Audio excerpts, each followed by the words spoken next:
वर्चस्विनी और चार्ली जब जमीन पर अपनी नजरें करते हैं तो देखते हैं कि रेत के ऊपर एक अजीब सी कलाकृति बनी हुई थी जो कि खून से बनाई गई थी। एक गोला बनाया गया था और उसके अंदर एक स्टार बना हुआ था। स्टार के 6 खानों के अंदर 1 से लेकर 6 तक देवनागरी लिपि में गिनती लिखी गई थी। स्टार के बीचों बीच एक दीपक रखा हुआ था जो कि पूरी तरह काला पड़ गया था और बुझा हुआ था। गोले को बाहर से कमल के फूलों से सजाया गया था, पर वहाँ पर सिर्फ कमल के फूल थे, उसकी कलम नहीं। वो पूरे कमल के फूल जले हुए थे और उनके ऊपर भी खून के छींटे गिरे हुए थे। उस पूरी कलाकृति को देखकर ऐसा लग रहा था जैसे उसे हाथों से बनाया गया था। गोले और स्टार को रेत के अंदर धंसा कर बनाया गया था, जिसको देखकर ऐसा लग रहा था जब वहाँ पर ताजा ताजा रक्त डाला होगा तो इन पतली नालियों में बह रहा होगा, तभी वो अब सूख चुका था। चार्ली उस अजीब सी कलाकृति को देखते हुए कहता है, अब ये क्या नई चीज है मैडम जी? मैंने आज तक इतनी अजीब कलाकृति पहले कभी नहीं देखी। वर्चस्विनी भी उस कलाकृति को देखते हुए कहती है, मैंने भी चार्ली, पता नहीं क्या है ये। चार्ली उस कलाकृति में बने गोले के बाहर पड़े जले हुए कमल के फूल को उठाने के लिए नीचे झुकने लग जाता है। तभी वर्चस्विनी उसे टोकते हुए कहती है, अरे चार्ली, ये क्या कर रहे हो? रुको 2 मिनट। क्यों, क्या हुआ मैडम जी? मैं इस फूल को पास से देखना चाहता था, इसलिए उठा रहा था। वर्चस्विनी चार्ली पर चिढ़ते हुए कहती है, चार्ली, तुम्हें इतना भी नहीं पता? किसी भी सुराग को हाथ लगाने से पहले सुराग की फोटो ले लेनी चाहिए कि वो किस स्थिति में हमें मिला था। उसके बाद में केस सॉल्व करने में आसानी होती है। सॉरी मैडम जी, मैं भूल गया था। तुम न चार्ली, पता नहीं कैसे तुम्हारा पुलिस में सिलेक्शन हो गया। इतना कहकर वर्चस्विनी ग्लव्स पहनती है और कलाकृति की अलग अलग एंगल से 3-4 फोटो खींच लेती है। चार्ली कमल के फूल को अपने हाथ में उठाता है, उसे चारों तरफ से देखते हुए कहता है, मैडम जी, मेरे तो समझ में नहीं आ रहा है कि इस फूल को कैसे जलाया गया होगा। जरा देखिए, इसकी पत्तियां अभी भी कोमल हैं, बल्कि इसे तो राख में बदल जाना चाहिए था। कितनी अजीब बात है ये। वर्चस्विनी चार्ली की बात का कुछ जवाब नहीं देती है क्योंकि इस वक्त उसका पूरा ध्यान कलाकृति को देखने में था। वो समझना चाहती थी कि आखिर ये कलाकृति किस चीज की थी, पर इस सवाल का जवाब ढूंढने में उसका दिमाग उसका साथ नहीं दे रहा था। उसका दिमाग ठप पड़ चुका था। वर्चस्विनी कलाकृति को नजदीक से देखते हुए कहती है, चार्ली, मेरी तो समझ में नहीं आ रहा इस कलाकृति को किसने बनाया होगा और क्यों। चार्ली फुसफुसाते हुए कहता है, और किसने मैडम जी? यक्षिणी ने ही बनाया होगा इसे। चार्ली, तुम फिर शुरू हो गए। मैडम जी, मेरी बात का यकीन कीजिए, ये सब यक्षिणी ने ही किया है, वरना आप ही बताइए, ये इतनी अजीब कलाकृति किसने बनाई होगी? कोई खूंखार जानवर तो बना नहीं सकता। और चलिए, एक बार के लिए मैं आपकी बात मान भी लूं कि मोहित का खून उसके किसी दुश्मन ने किया है, तो भला उसके मारने के बाद वो खूनी ऐसी अजीब सी आकृति क्यों बनाएगा? पता नहीं चार्ली, पर हो ना हो ये कलाकृति उसी खूनी ने बनाई होगी। जरूर इस कलाकृति के अंदर कोई ना कोई राज तो जरूर छिपा है जिसका हमें पता लगाना है।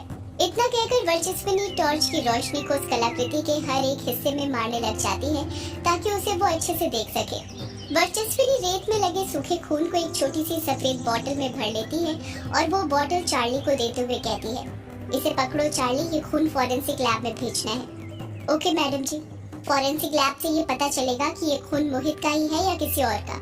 ये भी तो हो सकता है कि ये खून किसी और का हो। चार्ली मन ही मन सोचता है, अब मैडम जी, मैं आपको कैसे समझाऊं, ये खून मोहित का ही होगा और ये सब कुछ किया धरा यक्षिणी का ही है।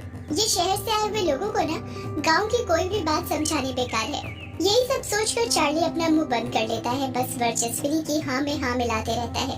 वर्चस्विनी स्टार के बीच में रखे हुए दीपक को देखते हुए कहती है, ये दीपक तो मिट्टी का बना हुआ है, पर ये इतना जल कैसे गया? पूरा काला पड़ गया है जैसे किसी आग की भट्टी में तपा हो। इतना कहकर वर्चस्विनी उस दीपक को भी अपने हाथ में पकड़ लेती है। जब वो उस दीपक का तल देखती है तो उसकी आंखें फटी की फटी रह जाती हैं। वो अपना मुंह फाड़ते हुए कहती है, ओह माय गॉड। चार्ली बौखलाहट के साथ पूछता है, क्या हुआ मैडम जी? ये देखो चार्ली, इस दीपक के तल के नीचे पतला सा मांस का टुकड़ा और साथ में खून चिपका हुआ है। चार्ली अपना मुंह फाड़ते हुए कहता है, क्या? हाँ चार्ली, ये देखो, इस मांस के टुकड़े को देखकर ऐसा लग रहा है कि जैसे ये दीपक किसी मांस पर रखा गया था। जब दीपक को इसकी क्षमता से ज्यादा देर जलाया गया तो मांस का टुकड़ा इस पर चिपक गया होगा। जहाँ से वर्चस्विनी ने वो दीपक उठाया था, वर्चस्विनी स्टार के अंदर उस एरिया को देखने लग जाती है और कहती है, इस एरिया की हाइट करीब 13 सेंटीमीटर और विड्थ करीब 9 सेंटीमीटर होगी। एक हार्ट का साइज भी इतना ही होता है। चार्ली, मोहित की बॉडी में उसका हार्ट नहीं था ना? हाँ मैडम, नहीं था। आसपास छानबीन भी करी थी, कहीं नहीं मिला। कहीं ऐसा तो नहीं इस दीपक के नीचे ही मोहित के हार्ट को रखा गया हो और उसी का मांस इस दीपक के तल पर चिपक गया हो। जैसे ही वर्चस्विनी ये बात बोलती है, चार्ली की तो बोलती बंद हो जाती है। वो एक घूंट तक अपने गले से नीचे नहीं उतार पा रहा था। वर्चस्विनी कहती है, चार्ली, ये दीपक को भी फॉरेंसिक लैब में भेजो, और इतना ही नहीं, यहाँ पर जो कुछ है सबको कलेक्ट करो और फॉरेंसिक लैब भेज दो। कल सुबह होते ही पूरी टीम को लेकर यहाँ पर दोबारा आओ। मुझे तो लगता है यहाँ पर और भी सुराग होंगे जिन्हें हम मिस कर रहे हैं। जी मैडम, मैं सुबह होते ही पूरी टीम के साथ यहाँ पर आ जाता हूँ। आप निश्चिंत रहिए, इस बार आपको शिकायत का कोई मौका नहीं मिलेगा। वेरी गुड, यही कॉन्फिडेंस चाहिए चार्ली मुझे। इस गांव में जरूर कुछ न कुछ तो अजीब चल रहा है, कुछ ऐसा जिसकी हम कल्पना भी नहीं कर सकते। वर्चस्विनी काला झाड़ी जंगल को देखते हुए कहती है, इस काला झाड़ी जंगल में कई काले राज छुपे हुए हैं, जिसके ऊपर से मैं पर्दा उठाकर ही रहूंगी।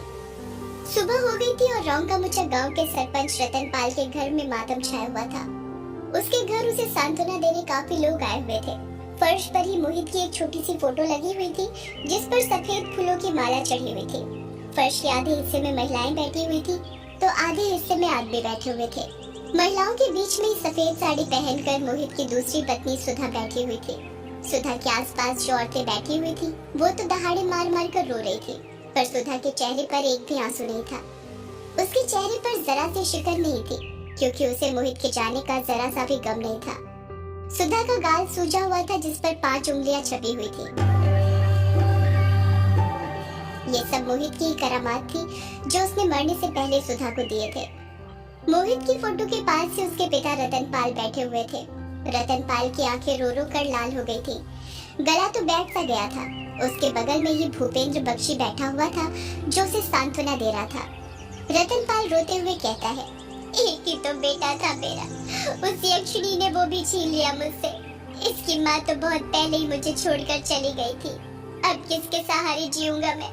रतन पाल अपने हाथ से सुधा की ओर इशारा करते हुए कहता है, इस बांझ ने तो एक पोता भी नहीं दिया मुझे। कितनी बार बोला मोहित से तीसरी शादी कर ले, पर नहीं माना। पता नहीं इस बांझ ने क्या जादू करके रखा था मेरे बेटे पर। भूपेंद्र बख्शी मन ही मन सोचने लग जाता है, पहली पत्नी से भी कोई बच्चा नहीं था, दूसरी से भी कोई बच्चा नहीं। कमी मोहित में ही होगी शायद, इसीलिए वो तीसरी शादी नहीं करना चाहता था, वरना गांव वालों के सामने उसकी असलियत बाहर आ जाती कि बांझ सुधा नहीं बल्कि मोहित है। रतन पाली फिर से रोने लग जाता है, मेरा बेटा चला गया रे, मुझे अकेला छोड़कर मेरा बेटा। भूपेंद्र बख्शी रतन पाली के कंधों पर हाथ रखते हुए कहता है, संभालो अपने आप को रतन, एक न एक दिन तो सभी को इस दुनिया से जाना है, संभालो अपने आप को। कैसे संभालूं भूपेंद्र, मेरा बेटा मेरा मोहित चला गया मुझे छोड़कर। मैं तुम्हारा दर्द समझता हूँ रतन, आखिर मोहित को बचपन में मैंने भी तो अपनी गोद में खिलाया है, मेरे भी बेटे की तरह ही था वो। भूपेंद्र रतन पाल को सांत्वना दे ही रहा था कि तभी वहाँ पर बैठे लोगों में हलचल मचनी शुरू हो जाती है, जैसे ये संकेत हो कि कोई आ रहा है। कुछ ही देर में सभी लोग अपनी जगह पर खड़े हो जाते हैं। एक रास्ता बनाते हैं जिसके बीच में से दिलीप चलते हुए आ रहा था। दिलीप के पीछे पीछे ही सुदेश भी आ रहा था। दिलीप मोहित की फोटो के पास जाकर बैठता है, उस पर माला चढ़ाता है और हाथ जोड़कर वहीं पर रतन पाली के पास बैठ जाता है। सुदेश भी वहीं पर बैठ जाता है। रतन पाली रोते हुए कहता है, ये क्या हो गया दिलीप जी मेरे बेटे को, मेरा बेटा मुझे छोड़कर चला गया, मेरा बेटा। दिलीप रतन पाली के कंधों पर हाथ रखते हुए कहता है, रो मत रतन, संभालो अपने आप को, इस दुख की घड़ी में मैं तुम्हारे साथ हूँ। अब मैं किसके सहारे जीऊंगा, हाय मेरा बेटा चला गया, चला गया, कोई तो मेरे बेटे को वापस ला दो। हे भगवान, क्यों छीन लिया तूने मेरे बेटे को, मेरी जान भी छीन ले। संभालो रतन अपने आप को, ऐसा नहीं बोला करते, किसी के जाने से जिंदगी खत्म नहीं होती है, जिंदगी में सुख दुख आते रहते हैं, हमें हमेशा संयम से काम लेना चाहिए। भूपेंद्र दिलीप और रतन की सारी बातें सुन रहा था। वो हमेशा से ही दिलीप को नीचा दिखाना चाहता था। वो मन ही मन सोचने लग जाता है, यही सही मौका है दिलीप को बेइज्जत करने का, बड़ा दयावान बनता है ना, अब बताता हूँ इसे मैं। भूपेंद्र रोने का नाटक करते हुए कहता है, अरे चला गया मेरा भतीजा, चला गया, कल तक मुझे चाचा चाचा बोला करते फिरता रहता था, चले गया रे। भूपेंद्र दिलीप की तरफ उंगली करते हुए कहता है, ये सब आपकी वजह से हुआ है दिलीप जी। दिलीप अपनी तरफ उंगली करते हुए कहता है, क्या कहा, मेरी वजह से? तुम होश में तो हो, क्या बोल रहे हो? भूपेंद्र अपनी बात पर कायम रहते हुए कहता है, हाँ मैं अपने पूरे होश में हूँ। आपने कहा था कि ग्रेवयार्ड कोठी को बंद कर दिया जाएगा, पर क्या हुआ? आपके उस युग ने कोठी को बंद नहीं किया, बल्कि जहाँ पर यक्षिणी कैद थी उस कमरे का दरवाजा भी खोल दिया। अब यक्षिणी आजाद हो गई है, उसने फिर से शिकार करने शुरू कर दिए। दिलीप भूपेंद्र बख्शी की बात का कोई जवाब नहीं दे पाता। पहली बार वो शर्मिंदा था। भूपेंद्र अपनी बात को आगे जारी रखते हुए कहता है, आप एक कोठी को बंद नहीं करवा पाए, क्या यही फिक्र है आपको सारे गांव की? आज रतन जी का बेटा मरा है, कल किसी और का, फिर किसी और को, और ऐसे ही एक एक करके ये गांव वापस से शमशान बन जाएगा। भूपेंद्र वहाँ पर बैठे लोगों को उकसाने लगता है और कहता है, क्यों गांव वालों, मैं ठीक कह रहा हूँ ना? मैं गलत तो नहीं? अब सबकी जान खतरे में है ना? वहीं पर बैठा भूपेंद्र का आदमी कहता है, हाँ हाँ सरपंच जी, आप ठीक कह रहे हैं। दूसरा आदमी कहता है, यक्षिणी को आजाद करके युग ने ठीक नहीं किया, उसने सारे गांव की जान को खतरे में डाल दिया। वहाँ पर बैठे लोगों में हड़कंप मच जाता है और भीड़ कहती है, हाँ हाँ युग ने ठीक नहीं किया, सरपंच जी ठीक कह रहे हैं, सारी गलती आपके परिवार की ही है।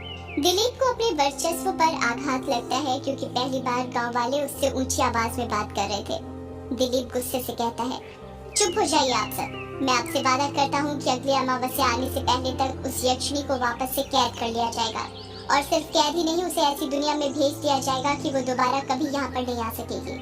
भूपेंद्र कहता है, पर कैसे दिलीप जी? उस यक्षिणी को कैसे कैद करेंगे आप दोबारा? पता है ना, उन तीनों धर्म गुरुओं ने अपनी जान की कुर्बानी दी थी उस यक्षिणी को वहाँ पर कैद करने के लिए। दिलीप गुस्से से भूपेंद्र को घूरते हुए कहता है, पता है मुझे, भूल मत, उन तीनों धर्म गुरुओं को मैं ही लेकर आया था गांव की रक्षा के लिए, तो इस बार भी मैं कुछ न कुछ उपाय ढूंढ ही लूंगा उस यक्षिणी को कैद करने का। पर कब तक दिलीप जी? कहीं ऐसा ना हो आने वाली अमावस्या को वो यक्षिणी किसी को अपना दूसरा शिकार बना दे और आप यूं ही हाथ पर हाथ रखकर बैठे रहे। इस बार गुस्से से दिलीप की आंखें लाल हो गई थी। वो तेजस्वी आंखें भूपेंद्र को दिखाते हुए कहता है, मैंने कहा ना, आने वाली अमावस्या से पहले उस यक्षिणी को कैद कर दिया जाएगा। पर कैसे? उसकी चिंता तू मत कर, वो सब मुझ पर छोड़ दे। तू यहाँ पर बैठकर जनानियों की तरह आंसू बहा, समझा? इतना कहकर दिलीप अपनी जगह पर से उठ जाता है। दिलीप के साथ ही सुदेश भी उठ जाता है और वो दोनों वहाँ से चले जाते हैं। इस तरफ ग्रेवयार्ड कोठी में युग और अभिमन्यु हॉल के अंदर बैठे हुए थे।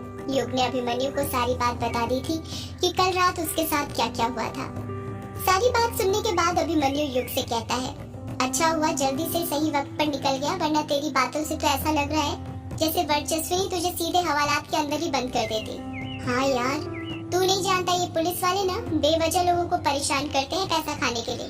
तुझे पता है ये जो चार्ली है ना, मैंने तो इसे कई बार रिश्वत लेते हुए देखा है, और ऐसी वैसी जगह नहीं, दारू के ठेके पर ही जब देखो वहाँ पर बैठा रहता है ये। क्या बात कर रहा है यार? हाँ यार सच में, क्या ये वर्चस्वी भी रिश्वत लेती है? उसका पता नहीं यार, वो नई नई आई है ना ड्यूटी पर इस शहर से, वैसे देखने से तो ईमानदार लगती है। पर तू ये सब छोड़ और ये बता, पब्लिशर के नंबर निकाले या नहीं निकाले जिनके पास से तेरे पापा की बुक पब्लिश होती थी? हाँ यार निकाले ना, टोटल 5 पब्लिशर थे जिनके पास से पापा की बुक पब्लिश होती थी। 4 नंबर पर कॉल करके भी देख लिया। युग अभिमन्यु से कहता है। अभिमन्यु एक्साइटेड होते हुए कहता है, फिर क्या कहा उन्होंने? युग उदासी के साथ कहता है, यार उनका कहना है कि पापा ने यक्षिणी के ऊपर कोई किसी कहानी लिखी थी, इसके बारे में उन्हें कोई अंदाजा ही नहीं है, ना ही ये पता है कि पापा ऐसी कोई कहानी लिख भी रहे थे या नहीं। अभिमन्यु भी उदासी के साथ कहता है, अरे यार फिर अब 2 मिनट, तूने कहा था कि तूने 5 पब्लिशर के नंबर निकाले हैं और 4 पर बात की है, फिर वो एक पब्लिशर को कॉल करना। यार जब से उसी को तो फोन कर रहा हूँ पर उसका नंबर ही नहीं लग रहा है, बंद बता रहा है। क्या कहा? बंद बता रहा है? अरे वैसे कौन सा पब्लिशिंग हाउस है? Fly dream publication house. कहाँ का है? यही गुवाहाटी का है। अरे तो गुवाहाटी तो यहाँ से पास में ही है, तो बैठा क्या है, चल देख कर आते हैं, शायद वहाँ पर चलकर कुछ बात बन जाए। मेरा मन कहता है हो ना हो तेरे पापा की किताब इन्हीं के पास होगी। हाँ वो तो ठीक है, पर अभिमन्यु हैरानी के साथ पूछता है।